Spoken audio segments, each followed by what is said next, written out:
You're listening to the Inspire Excellence podcast, recorded at the BVA headquarters, with your hosts, Kevin Miller and Tommy Ahlquist. Each episode is focused on shedding new light on different perspectives to create dialogue that inspires excellence. Welcome to the Inspire Excellence podcast. I'm kind of showing off, Tommy. Tommy Ahlquist, Kevin Miller. We've got a really huge star with us today. Did you notice that as soon as we had someone on that's an American Idol star, your voice? Yes. It's like the best you've ever done. Do you feel like a little competition? Well, just trying to step up to the young man that we have here today. Yeah, this is going to be fun. Logan Johnson's here with us, and I'm so excited to spend some time with you. Thanks for coming in, Logan. We really appreciate it. I've known Logan for a long time, and great young man, great family. I know his brother Connor quite well too, his mom and dad. But and here's a little fun fact before we start. Logan actually worked for us for a little while in our building engineering department for a while as he was going through school and doing some things. So it was really exciting for us when you made it on it. And I got to tell you, I wasn't surprised at all when I saw how far you got. So we can't wait to get into it today and hear your story and lots of questions that I have. Kev, do you want to get started? Well, Logan, what was it like? Everybody dreams about being on American Idol. What was it like all of a sudden you're in Coeur d'Alene, you've got the cameras, you've got the judges, you've got Ryan Seacrest. Were you nervous? Oh, yeah, there was definitely kind of a buildup for me to even get to that point. And what some people don't actually realize, and what I didn't realize myself going into this process was how it really worked. And I had just moved to Logan, Utah. I was planning on finding a job in Utah so I could gain residency, start going to college. And I got a text message from my brother saying, "Hey, man, American Idol tryouts are going to be in Boise this weekend." So in my head, I'm thinking I'm going to go and try out and get to see the judges that day. But then I start reading into it, and it's like, no, you gotta make it a little past that point before I got to go to Coeur d'Alene. So I actually drove home and I tried out for some producers here in Boise, and then they sent me to do an executive producer round in Denver. So all in this time, I'm going back and forth from Utah to Boise, and then I went to Denver, back to Utah. Still trying to... we want to get the inside scoop here because I don't know how this works Right. either. So when you first came over the first time, tell us the number of people, how overwhelming was it? And tell us how intense that first process was. And then I didn't even know there was a Denver process. Right. So when I came to Boise, I want to say there was around 12 to 1,300 people that were there that day to audition. It was kind of an all-day process. We're there at 7 a.m. before the doors open, and they sit you down in a big room and you wait your turn to sing for a couple producers. And if I remember correctly, out of the Boise auditions and the bus tour, they took about 12 or 13 for callback auditions out of that many people that tried out. So even at that point, I'm watching all these people go up and not make it. So it's like I was pretty nervous to even see those lower level. So that's 1% producers. go on to Denver. Right. And so even making it through there, it wasn't a guarantee that I would get a call back to see other producers. So they sent some video footage of me in and a little bit about me. And I got the call, say, hey, they want you to come to Denver to do one more audition to see if you get to see the judges. So then at that point, same sort of process. I went to Denver, and it was another kind of sit and wait all day thing until I got to sing some stuff. And then they asked me if I'd want to go meet the judges in Coeur d'Alene. So that process was over, about a month and a half of kind of waiting and to hear whether or not I would be getting to even see the judges. So there's kind of that anticipation build up before I even got there. So when the day came around, I was pretty nervous to see the judges for sure. Boy, you make it sound so matter of fact. It's Katy Perry. Come on. Right. What was it? I mean, has American Idol always been your dream? I mean, you go from working with Tommy to hanging out with Katy Perry. I mean, it's always been something that has been in the back of my mind and something that I've never really known how to pursue. I kind of grew up singing in church and on my own, taught myself how to play guitar when I was in middle school. And it was just something I kind of did for family and friends. And I never had any opportunities to play at any events or with a band. So to step into that sort of spotlight for kind of my first run at it was intimidating to me. There were lots of people that I met throughout the process, even at the beginning stages. When I get to talking to them, is, oh yeah, I'm in a band. I've been doing this for years. I've got an album out, or I've got several singles on the radio, or I've had stuff go on the radio. And I'm like, man, I've been playing in my basement. That's about it. So it was an intimidating process for sure.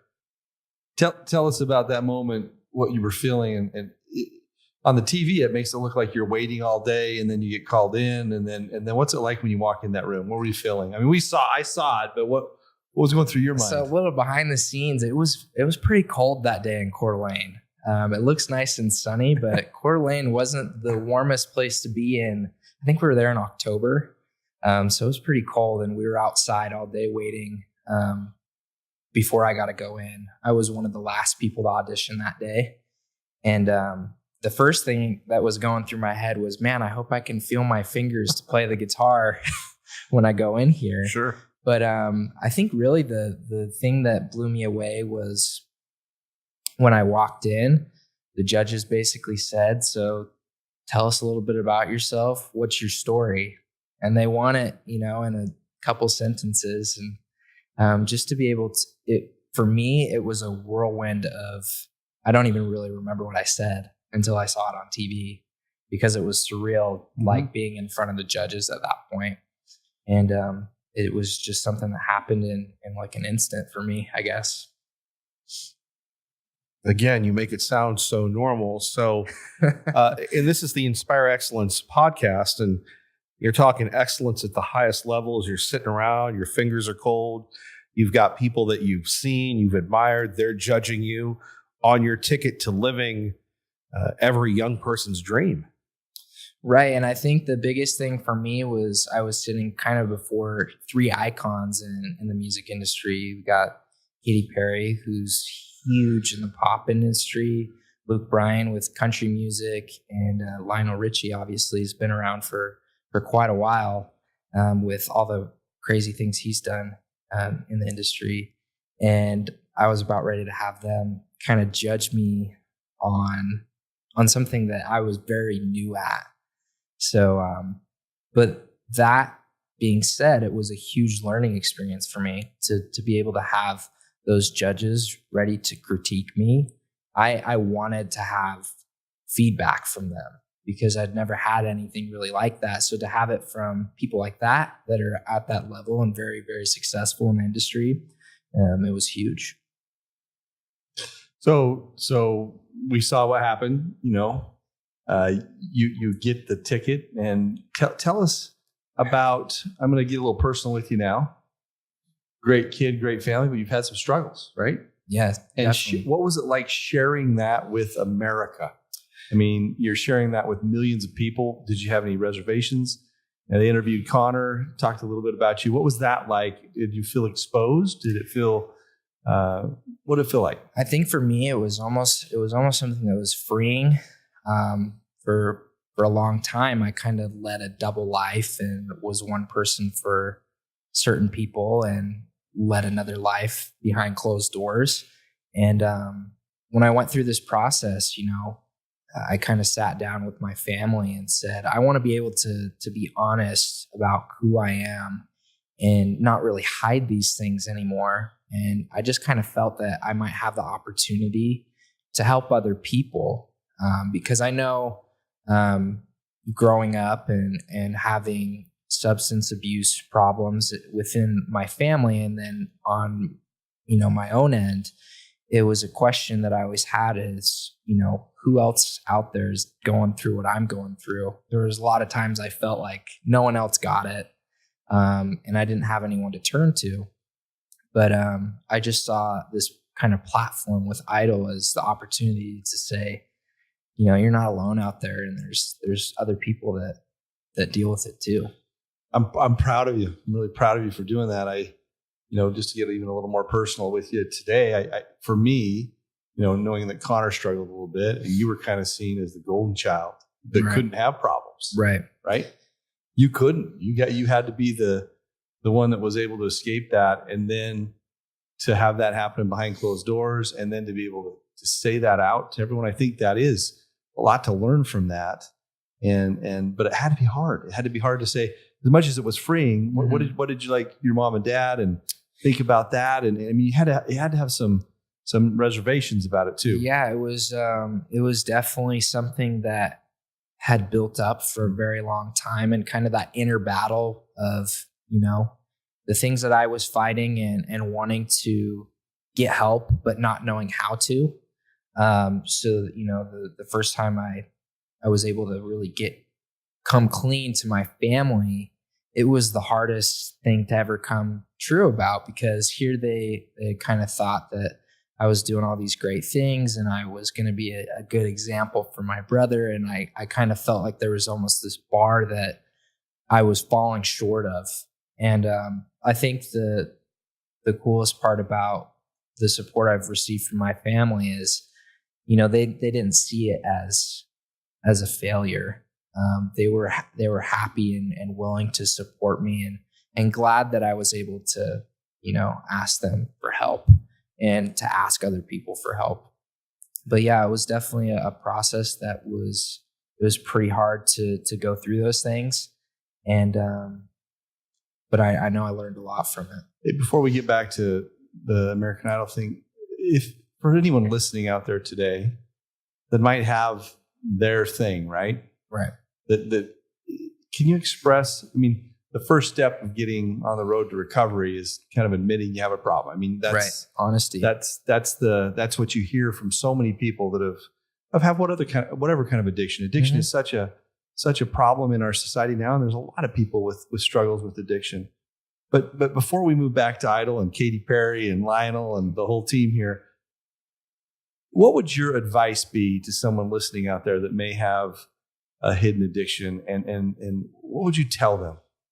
I think the advice that I would give, and something I wish I would have known earlier on, is, there seems to be somewhat of a stigma around the word addiction and what that might mean.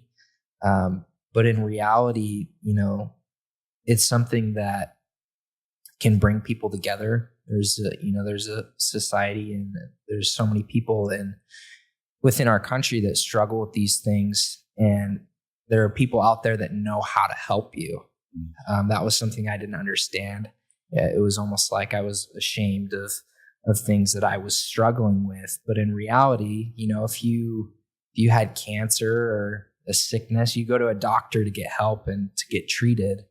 If you're struggling with addiction, there are professionals everywhere that know how to help you and how to help you feel good again. And there's really just a better way of life out there. Indeed. It's time to go back to Idol. Yeah, sorry, Kevin. We gotta have you there for a minute. No, I can keep going with that, because it's as someone like people listening to the podcast, it's the courage to speak about this and the courage to come forward just to your parents and family, and then to do it to the entire nation. And as you and Tommy were talking about, was there a balance between wanting to do good, wanting to tell your story, and worried about it being exploited? Yeah, and there definitely was a fear, especially as the show was about to air. It was kind of the unknown, is how am I going to be portrayed on TV, and what are people going to say? How are people going to react? That fear was still there even after the process had happened, before things had aired. But in reality, after things aired, it was nothing but positive feedback.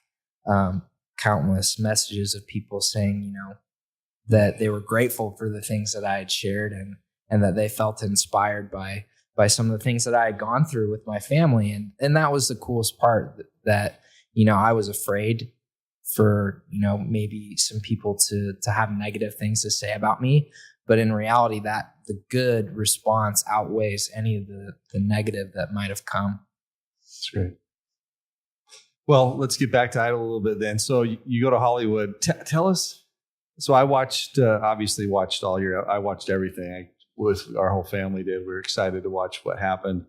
Even though I told you when you got here, I happened to see your dad at a Maverick gas station, and he told me what happened. Spilled all the deets. I'm a little mad about John sneaking me the results, but tell us about that the long night, and it was kind of got crazy. Tell us about that experience from the inside. Right. So Hollywood Week that's kind of what American Idol is known for, is the chaos and the drama that happens during Hollywood Week. And I'd seen the show before and grew up watching it, but didn't really know what to prepare for, what to expect. And I guess getting there and seeing what the competition was narrowed down to, I felt pretty focused, and I wasn't really trying to reach out and, make friends with the people. And that's just kind of my personality. I'm pretty introverted, and I wasn't really reaching out to other people. I was focused on what I had to do for my first performance. And when I made it through the first round, which was lines of 10, you're selected with 9 other contestants. They put you in a line and you sing one by one. Then they bring all 10 of you out and say, okay, so-and-so step forward, so-and-so step forward. You guys are going home. The rest of you are going through. And that was an intimidating thing to do, because I felt that everyone in my group was, great. And I didn't know if I would make it past that first stage of, being put against 9 other people right off the bat. So I was pretty focused, and I was very, very nervous at that stage to go out and sing. But I was able to make it past what they say is one of the easier rounds, and I headed into group night. So what a lot of people don't know either is, well, I'm sure there are people that understand that there's not a whole lot of sleep that goes into this. But we went, from 6 a.m. until everyone had performed their first song, right into group night. So it's about 9 o'clock at night when they tell you, okay, now you got to decide who you want to sing a group song with. And like I was saying, at this point, I hadn't really talked to anybody. So I was kind of looking around like a deer in the headlights, like, hey, does anybody want me to be in their group? But, I found some people that I thought would be great to sing with. I had the opportunity to watch a couple people perform, and that's when kind of the drama kicked in. And I was a part of the group that had some of the most drama. There was a kid in my group who ended up going to the hospital because he was sick. And, we go from the morning prior all the way until about 4 o'clock in the morning the next day with about an hour's sleep. And now we've got to prepare this song without one of our group members. So that was like a crazy, crazy experience. And I thought for sure that it was the end, because I couldn't get the words down. I was so nervous to sing with a group because I've never, sang with other people and had to harmonize or do anything like that. So that was another test. I kind of had to bear down and learn some things that were pretty hard for me to do, things that I had never done before, and step outside a lot of comfort zones. And it paid off, because we were the only group out of all the groups that performed where every single group member went through to the next round, which was a pretty big payoff. I was going to ask you one other question. So my son played guitar. Mm-hmm. I watched him compete in a bunch of competitions, And then my daughter came along. She was a singer, and I watched her compete. And for me, there is something so raw about singing, even comparing it even to an instrument playing in front of someone. You're so exposed and vulnerable as you throw that talent out there for everyone to listen to, critique. And I always, when she would do it, I could never do that. I public speaking, putting yourself out there, do other stuff, but the singing part in front of other people seems like about one of the most raw, vulnerable places you could ever put yourself. Did you feel, because you hadn't competed a ton going into this, did you feel that way before all of these, as this thing starts ratcheting down, did you feel vulnerable? Oh yeah, there were definitely points even within that week that I kind of felt at a breaking point. Like, man, do I have what it takes to even go out on stage right now and not break down on national television? There were times where it's like, I don't know if I should go out and do this. And it was a nerve-wracking thing to do because, like you said, it is something that you have to be vulnerable in order for people to connect. And I think some big things with that sort of show is song choice. You have to be able to connect with a big audience, not just, songs for the family anymore. And you're on a stage singing for television. So it was something that I kind of had to connect to and realize I had to personally connect with songs and then be able to connect with an audience. And with the three judges and the people that would put me through the next round. For me, it's tough to keep a secret. I mean, you're on American Idol. You know all these folks that most of us will know by watching television. Can you describe for us the process of keeping a secret and how does that work with ABC television and all of that? Yeah, I mean, there were definitely some non-disclosure things that I had to sign with my family and maybe some things that my dad wasn't. Big John must not have signed those. Must have missed a couple things in fine print. But it was hard to, not tell some of my close friends some of the things that were going on in great detail. But it was fun at the same time because people knew I was allowed to tell people that I tried out and that was it. So I would tell people, yeah, I tried out. You'll have to wait until March until you get to see what happened. And, some of this stuff started in October. So take us through that. So you record everything up till the live votes. What's the gap in time between those two? And how long do you keep a secret? Getting back to what Kevin said. Yeah. Right. So when the audition started, it was around October, like I said, and the live rounds just started last week. So obviously the audition phases started in March. So, October to March. So a few months that I was trying to sit in silence and I had all these things going on and, with work and being out of state and people wondering where I'm going and what's up. It was something that was tough to do, but at the same time, it was kind of fun for me. What about Ryan Seacrest? What's he like? Ryan Seacrest was one of the people on the set that I had a great time interacting with because he's so good at what he does. He's a crazy busy guy, and he'd be flying from New York to do his morning talk show to LA to do, filming with American Idol. And then he'd fly back to New York that same night to do his show the next day. So I'm thinking about, man, I feel exhausted right now from doing this. And then I kind of thought about what he's doing.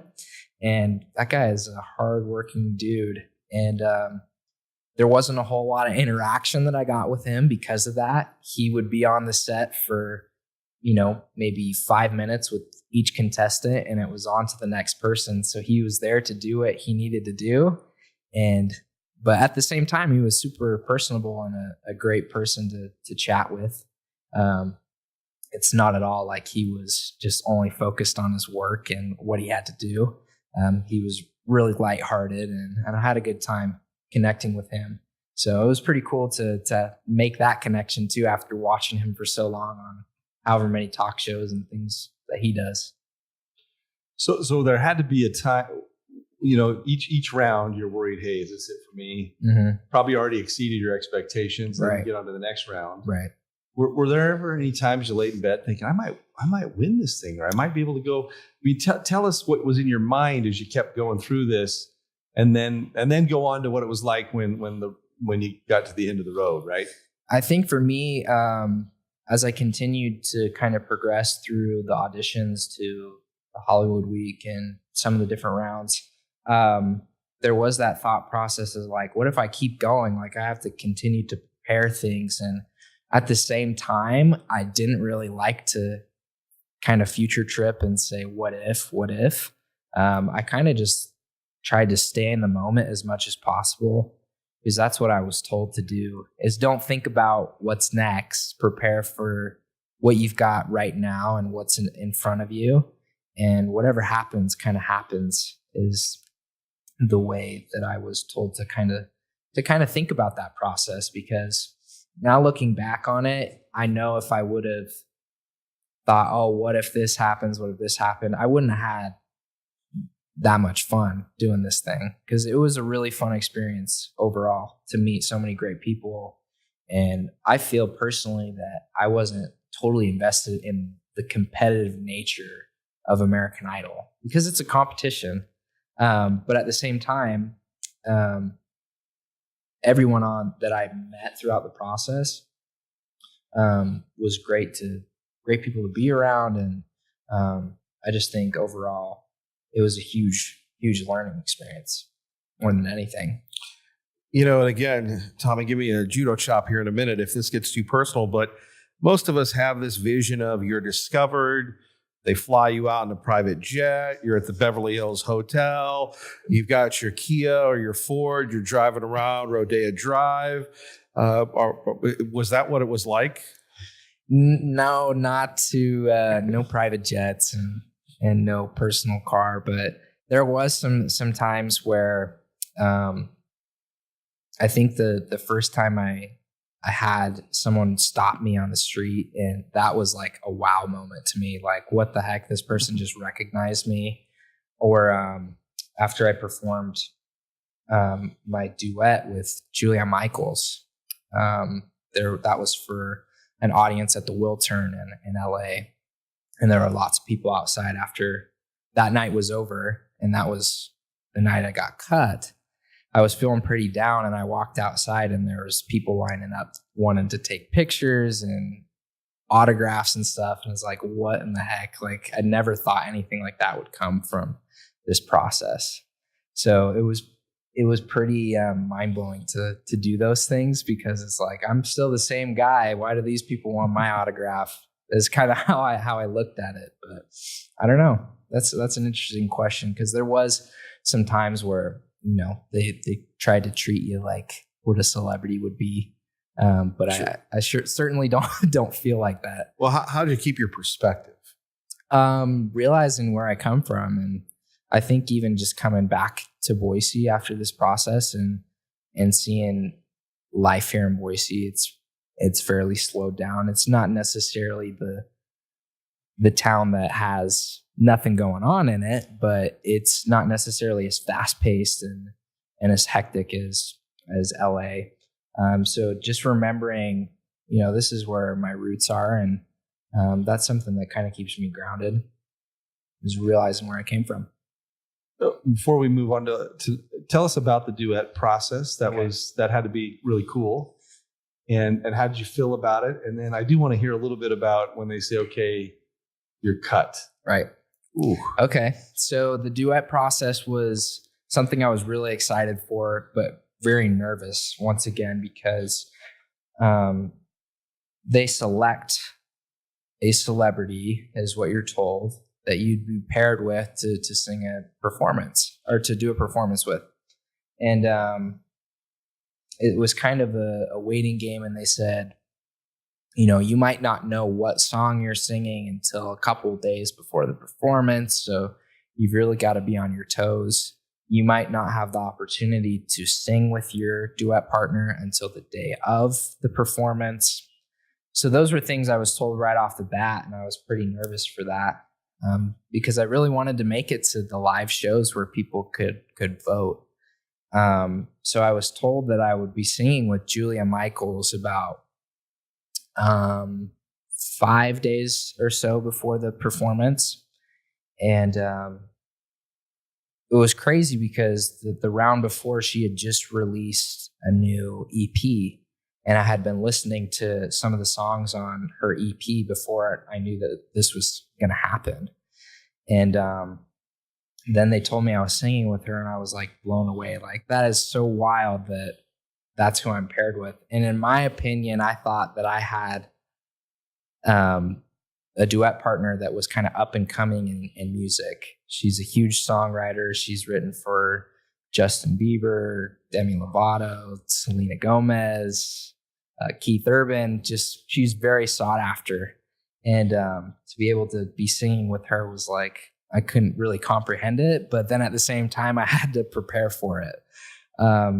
So they told me the song I would be singing, and it was called What a Time, and it's with Niall Horan, who was in One Direction. So they're telling me, how do you feel that you have to kind of replace Niall Horan in this song that you're singing? I was like, I don't know if I can do that and fill those shoes, because I look at his fan base and what he's done. And it was just all so surreal. But then the process came about where they started, some of the other duet partners got to meet the other contestants and perform with them and kind of rehearse a little bit a couple days before the performance, 1 or 2 days. So they at least got to run through it and maybe record it so they could practice. And I didn't get to meet Julia Michaels until the morning of the performance at about 7 a.m. was the first time I ran through it with her.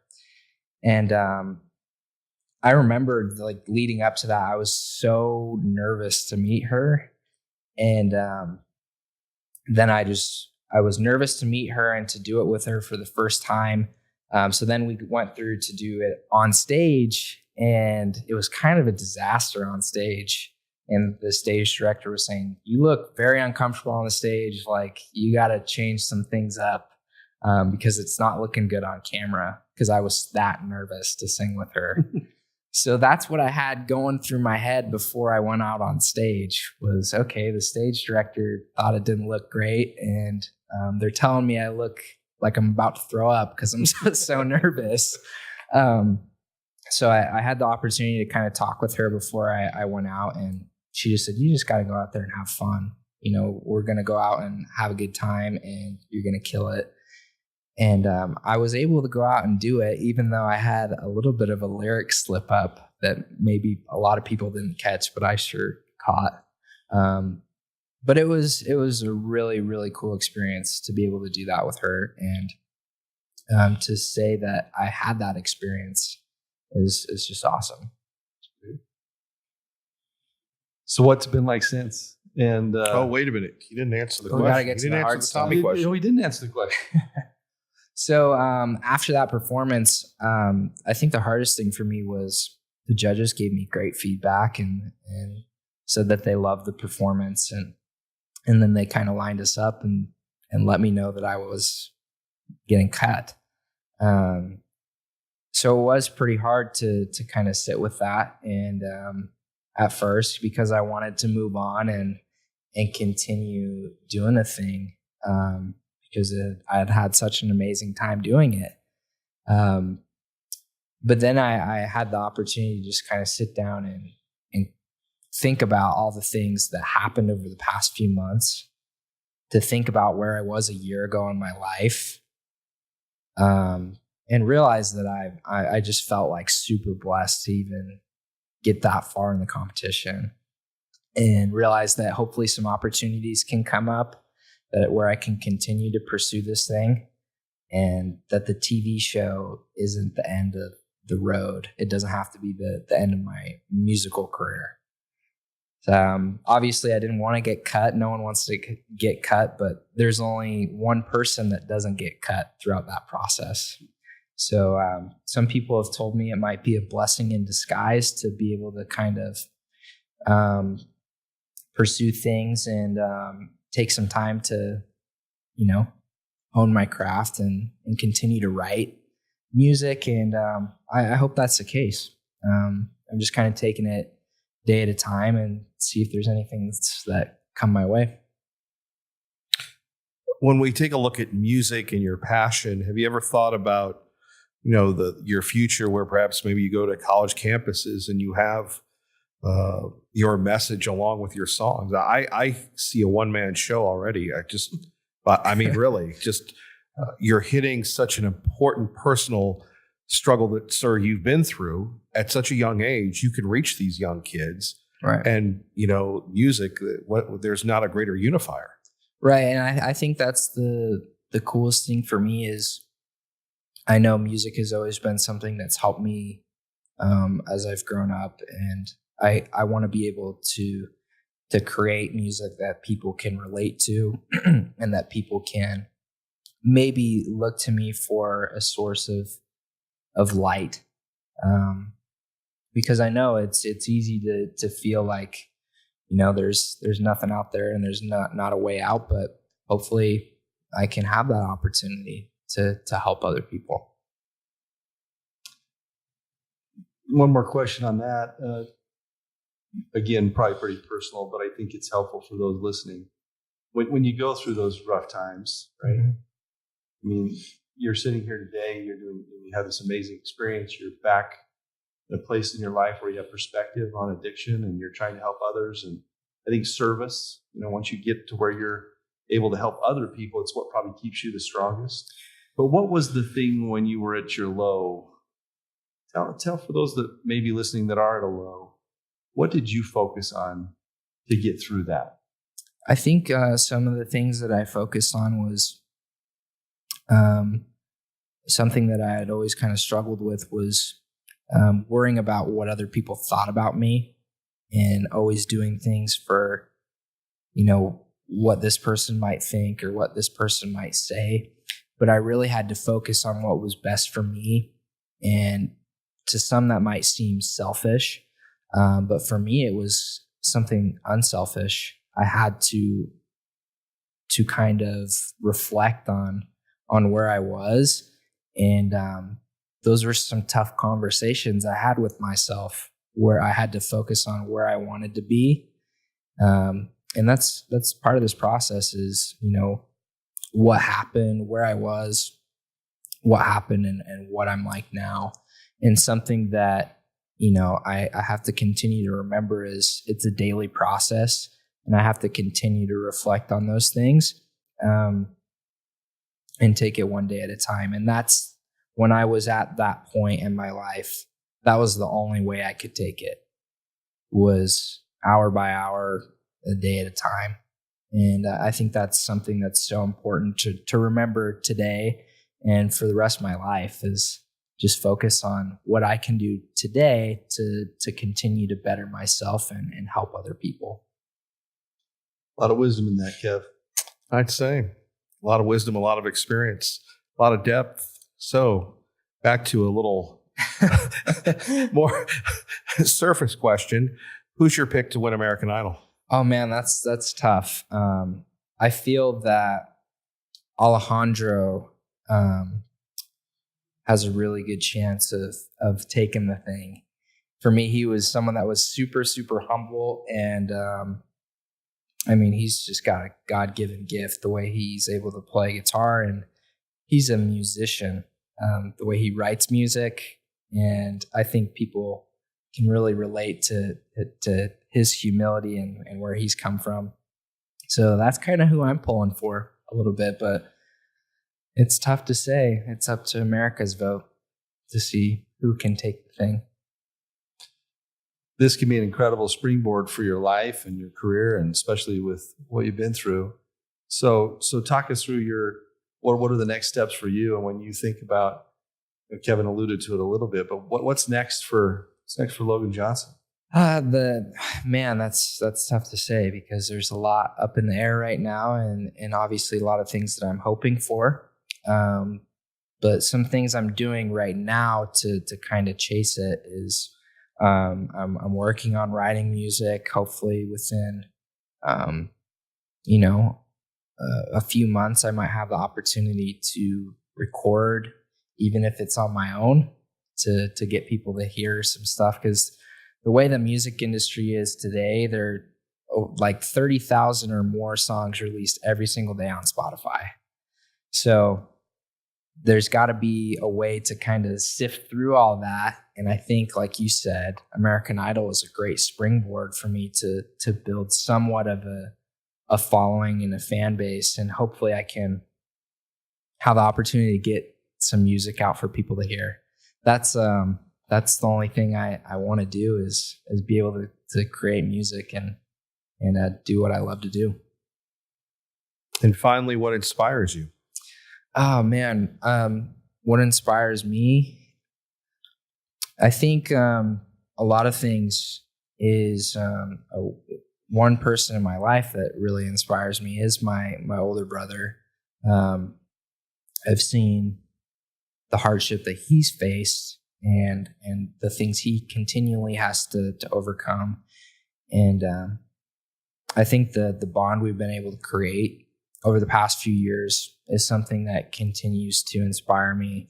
I feel like I've got him to lean on, and he's got me to lean on. And just my family and some of the things that we've gone through. And I'm just grateful that they continue to push me to be better. And that in itself inspires me to want to be better. But I don't know. It's a tough question. Well, that's a great answer. And I'd just leave one more thing for your folks who probably listen to this is knowing your mom and dad really well. Mm-hmm. They inspire me. They love you guys. And I'm talking about a deep love, like I'll do anything for you. Right. That kind of love. And so I think you know that. And I think Connor knows that. It's a pretty special bond you guys have. And I look at your success you'll have in life. A lot of that will be because you've had some people that really love you guys. And right. I'm proud of you. So proud of you where you are. And thanks for coming on today. Thanks for inspiring us and for sharing your story. And we want to thank everyone for listening to the Inspire Excellence podcast and to strive for excellence, everyone. You've been listening to the Inspire Excellence podcast. We invite you to find something that inspires you this week. Join us again for our next episode.